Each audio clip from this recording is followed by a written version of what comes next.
আসসালামু আলাইকুম। Automobile technology Bangla video সিরিজে আপনাকে স্বাগতম।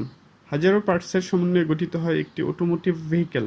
একটি গাড়ির প্রত্যেকটি পার্ট আলাদা আলাদাভাবে কাজ করে গাড়িকে সচল রাখে। কোন পার্ট কী কাজ করে, ড্যামেজ হলে কী ধরনের সিমটম দেখা দেয়, এর ফলে কী কী রিস্ক থাকতে পারে, এরূপ গুরুত্বপূর্ণ বিষয় নিয়ে আলোচনা করা হয়ে থাকে এই ভিডিও সিরিজে।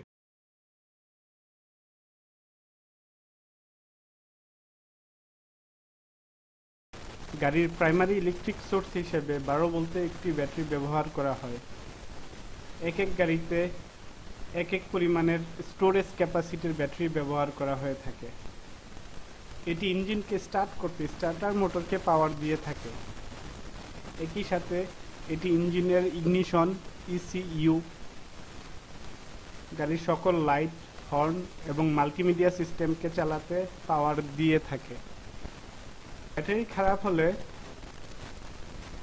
সেলফ স্টার্টার কাজ করে না, ফলে ইঞ্জিন স্টার্ট হয় না, জাম্প স্টার্টের প্রয়োজন হয়।